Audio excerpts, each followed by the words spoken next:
மனம் அமைதியாக இருக்கும்போது சில பழைய நினைவுகள் நம்மை மெதுவாக தேடி வரும். அதுபோலவே இன்று நம்மை 80s 90s குழந்தை பருவத்துக்குள் ஒரு முறை அழைத்து செல்லலாம். அப்போது வாழ்க்கை இவ்வளவு வேகமில்லை. ஆனாலும் மகிழ்ச்சி மட்டும் நிறைய இருந்தது. காலை எழுந்ததும் மண் வாசனை, பந்தல் போடப்பட்ட வீட்டு முன்றில் அம்மா சுட சுட சாப்பாடு தயார் பண்ணி கொண்டிருக்கும் சத்தம், இவைதான் அப்போது நம்முடைய அலாரம்.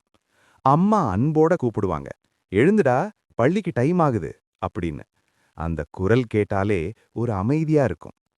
குட்டி கையில ஸ்லேட்டு, அப்பா வாங்கி தந்த நீல நிற பேகு, அதை தோளி போட்டு மெதுவா நடந்துட்டு பள்ளிக்கு போவது.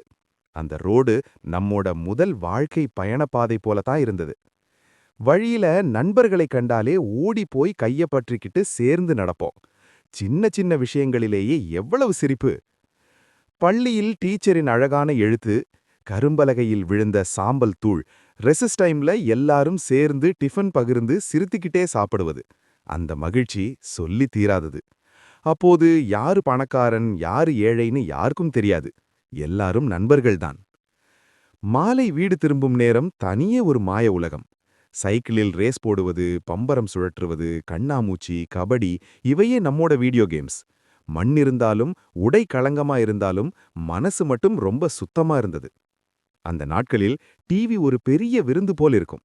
அந்த பழைய ஆண்டனாவை சரி பண்ணிட்டு, இப்போ வருதா, ஆமாமா நிக்க ன்னு கூப்பாட்டம். கார்ட்டூன் ஆரம்பிச்சா உலகமே நின்றது போல இருக்கும். அம்மா சாப்பாடு வைக்கிறாங்க, ஆனா கண் மட்டும் டிவியில தான். இரவாகும்போது வெளியில காற்று வீசும். அப்பா மெதுவா பழைய கதைகள் சொல்லுவார். அம்மா நமக்கு போர்வை போட்டு தூங்கலாமா ன்னு மெதுவா கேட்பாங்க. அந்த மடியில் தலை வைத்து படுத்துக்கிற குடும்ப பாசம், அந்த பாதுகாப்பு உணர்வு, அதுதான் எங்களின் பெரிய செல்வம். இன்று நம்ம வாழ்க்கையில் பல வசதிகள் வந்திருக்கும். ஆனா அந்த நாட்களில் இருந்த சின்ன விஷயங்களிலேயே கிடைத்த சந்தோஷம்தான் மிக பெரியது. அப்போது இருந்த நம் சிரிப்பு, நம் நட்பு, நம் கனவுகள், நம் சுத்தமான மனசு, அவை எப்போதும் நம்மோட மனசுல வாழ்ந்துகிட்டே இருக்கும். இந்த கதையை முடிக்கிற நேரத்தில் நாமெல்லாம் நம்முள் இருக்கும் அந்த சிறு குழந்தையை கிட்டத்தட்ட மீண்டும் ஒரு முறை பார்த்தது போல உணர்வோம். காலம் மாறிவிட்டது. ஆனாலும் அந்த நினைவுகள் மட்டும் நமக்கு எப்போதும் மின்னும் நட்சத்திரங்களாகவே இருக்கும். ஒரு சிறிய நகரில் அருண் என்ற நல்ல மனசுக்காரன் வாழ்ந்தான். அவனுக்கு ஒரு வித்தியாசமான குணம். எதுவாக இருந்தாலும் முகத்தில் எப்போதும் சிரிப்பே. ஒரு நாள் வழக்கம் போல தாமதமா ஆபீஸ்க்கு ஓடிக்கிட்டு போயிட்டு இருந்தான். அந்த வழியில ஒரு மனிதன் ரோட்ல இடறி விழுந்தார். எல்லாரும் ஐயோன்னு கட்ட ஓடுறாங்க. ஆனா அருண் மட்டும் அப்படியே சிரிக்க ஆரம்பிச்சிட்டான். அந்த மனிதன் எழுந்து, ஏன் சிரிக்கிறன்னு கேட்டார். அவன் சிரிச்சுக்கிட்டே, நானும் தினமும் இப்படிதான் விழுறேன்னான்னு சொன்னவுடன் இருவரும் சேர்ந்து சிரிச்சிட்டாங்க. சின்ன சிரிப்புல பெரிய மனசு கலந்தது போல அந்த தருணம் லைட் ஆயிடுச்சு.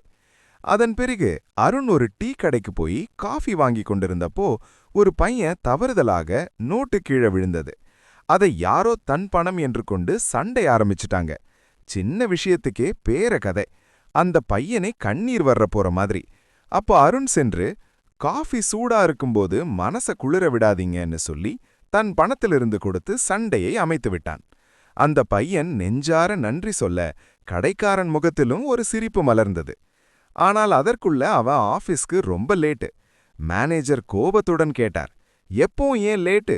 அருண் மெல்ல சிரிச்சு, சார், நான் லேட் ஆகிறது ஒரு 16ஆம் பாவம்தான். ஆனா நான் வந்ததும் எல்லோருக்கும் சிரிப்பு வந்தா போதும்னு சொன்னான். யாருக்கும் தெரியாம அவன் உள்ளத்திலோ ரொம்ப கஷ்டம். வீட்டுல அம்மா உடம்பு சரியில்லாம அவன்தான் ஒரே ஆதாரம். ஆனாலும் ஒரு நாளும் சிரிப்ப விடுறதே இல்ல.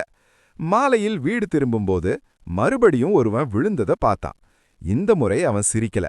அவனை தூக்கி, நானும் நிறைய தடவை விழுந்திருக்கேன், ஆனா ஒவ்வொரு தடவையும் எழுந்திருக்கேன், நீங்களும் எழுந்துட்டீங்கன்னு ஆறுதல் சொன்னான். அந்த மனிதன் மனசு உருகி நன்றி சொன்னார். மெதுவான சிரிப்புடன் அருண் அங்கிருந்து நடக்க ஆரம்பித்தான். அவன் வாழ்க்கை நமக்கு ஒரு பாடம் சொல்லுது. விழுந்தாலும் சிரிச்சு எழுந்தா வாழ்க்கை லைட் ஆயிடும். சின்ன நல்ல செயல் பெரிய ஆறுதலாக மாறும். நம்ம சிரிப்பு மற்றவரின் தைரியமா மாறும்போது அதுவே வாழ்க்கைக்கான உண்மையான அர்த்தம்.